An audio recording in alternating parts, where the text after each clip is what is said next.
Buenos días, mi nombre es Dulce Yesenia Bustos Gallaga. Estudié la licenciatura en Administración, me encuentro en el Diplomado Económico Administrativo en la materia de Derecho Tributario, la cual es impartida por el profesor José de Jesús González Cueva.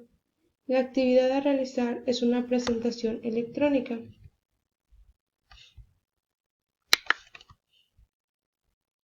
En esta presentación explicaremos sobre el tema el derecho administrativo tributario y sus 9 subtemas, los cuales son los ingresos ordinarios del Estado, los impuestos, las contribuciones al seguro social, las contribuciones de mejora, los derechos, los aprovechamientos, los productos y las contribuciones y sus accesorios.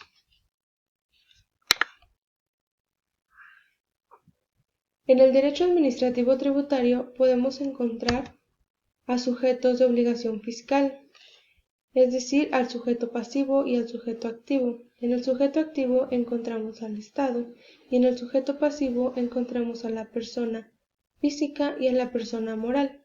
Una persona moral se distingue por una denominación o razón social. Un ejemplo, Administración de México S.A.D.C.B. y una persona física es un individuo. Un claro ejemplo, Juan Carlos López Sánchez. Ahora veremos la clasificación de las contribuciones según el Código Fiscal de la Federación. Primero encontramos los impuestos, las aportaciones de seguridad social, las contribuciones de mejora y los derechos. Y en los ingresos de derecho público encontramos a los aprovechamientos.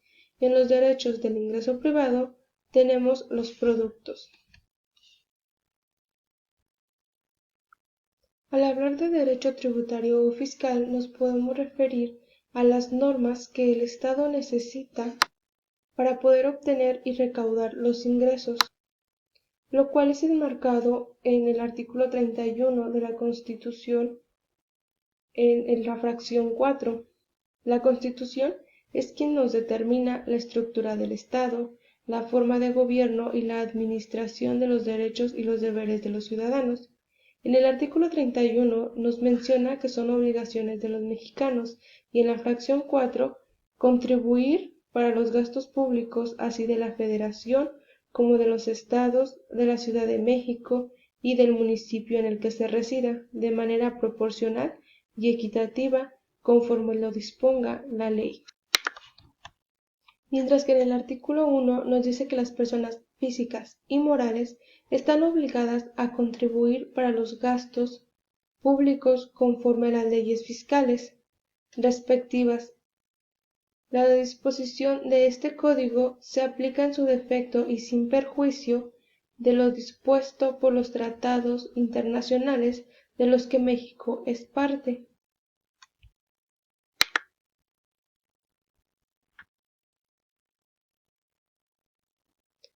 La Ley de los Ingresos. Este es un ordenamiento jurídico propuesto por el Poder Ejecutivo y tiene que ser aprobado por el Poder Legislativo. Bajo este concepto se podrán captar los recursos financieros que permitan cubrir los gastos de la Federación durante un ejercicio fiscal. Los ingresos públicos se pueden dividir en dos grandes rubros. El primero son los ingresos ordinarios y el segundo son los ingresos extraordinarios. Los ingresos ordinarios del Estado son los recaudados en forma regular por el Estado, tales como los impuestos, los derechos, los ingresos de las ventas de bienes y los servicios de los organismos y empresas paraestatales.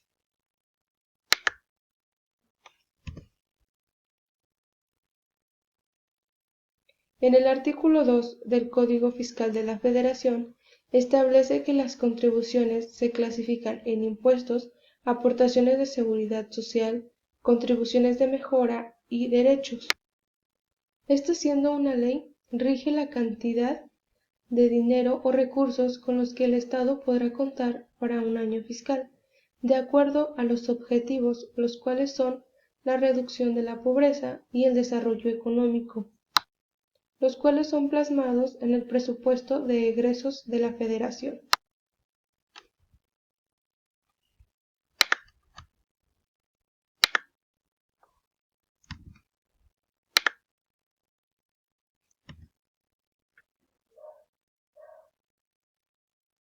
Los impuestos, según el artículo 2, fracción 1 del Código Fiscal de la Federación, son las contribuciones o impuestos que las personas físicas y morales deben pagar.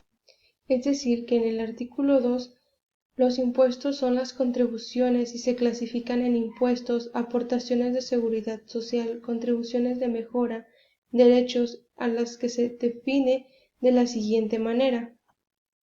Primero, aportaciones de seguridad social. Estas son las contribuciones establecidas en la ley a cargo de personas que sustituyen o son sustituidas por el Estado en el cumplimiento de las obligaciones fijadas. Es decir, que son a las personas que se beneficia en forma especial por un servicio de seguridad social el cual es proporcionado por el Estado. Las contribuciones especiales o de mejora. Estas son las inversiones que realiza el Estado en ciertas regiones con fines de uso público, pero en sí proporcionan ventajas especiales a los particulares que son propietarios de bienes inmuebles, ya que en la utilización de esos bienes se generan las contribuciones especiales correspondientes. Hablaremos de los derechos.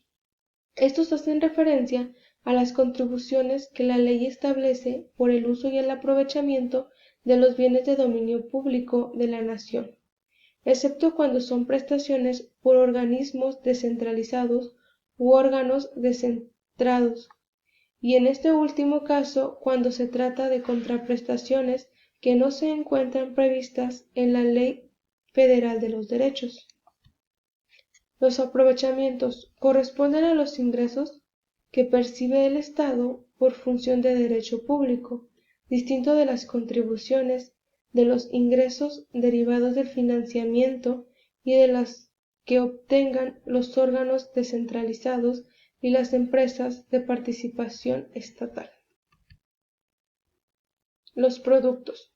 En este caso, el SAT los define como las contraprestaciones por los servicios que presta el Estado en sus funciones de derecho privado, así como el uso, el aprovechamiento o enajenación de bienes de dominio privado, es decir, cuando los servicios no corresponden a un derecho público. Algún ejemplo podría ser cuando el Estado del particular de la venta de un bien de su propiedad, concertando el precio y demás condiciones de enajenación.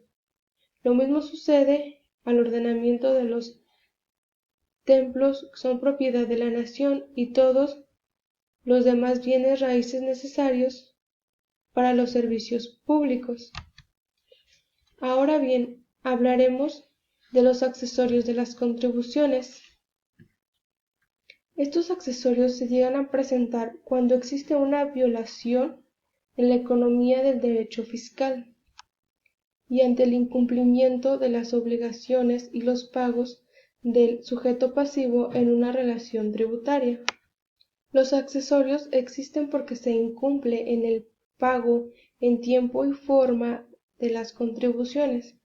Las consecuencias que se presentan al no cumplir con el pago de las obligaciones sustantivas son las siguientes: los recargos, las multas y los gastos por ejecución.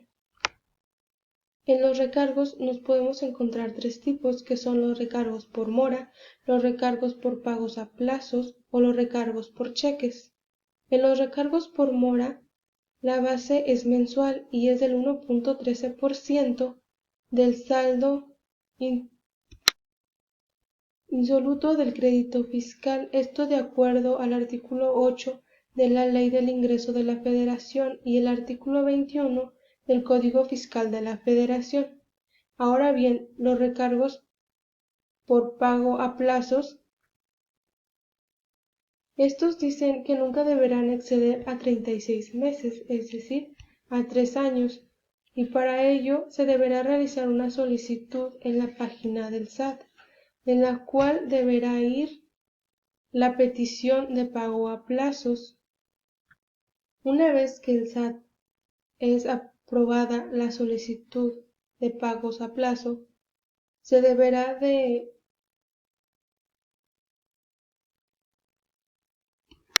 depositar un 20% del crédito fiscal, de acuerdo al artículo 8 de la Ley de los Ingresos de la Federación, la cual nos marca que deberán ser las siguientes bases: de 1 a 12 meses el 1.0%, de 12 meses a 24 meses el 1.25% y de 24 a 36 meses el 1.5%.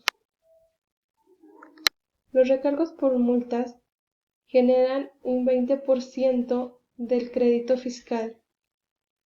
Esto se debe a que el contribuyente presenta sus pagos con cheques que no se pueden cobrar. El segundo accesorio son las multas, las cuales se fijan en mínimos y máximos, en pesos o porcentajes del crédito fiscal. Algunos requisitos para que exista una multa es que ésta debe ser por escrito, debe ser fundamentada o motivada. El tercer accesorio son los gastos de ejecución, el cual se presenta cuando se realiza el cobro coactivo del crédito fiscal. En este accesorio se aplica la base del 2% del crédito fiscal. Se presentan gastos de ejecución cuando se realizan requerimientos de pago, remates o embargos, y estos nunca serán menores a 380 pesos o 59.540 pesos. De preferencia, el orden de cobro de los accesorios, según el artículo 20 del Código Fiscal de la Federación, deberá primero ser los gastos de ejecución, por segundo los recargos y por último las multas. El artículo 20 nos dice que las contribuciones y sus accesorios se causarán y se pagarán en la moneda nacional, y los pagos que deban efectuarse en el extranjero se podrán realizar en moneda del país del que se trate. Por mi parte es todo, espero la presentación haya sido de su agrado. Gracias por su atención.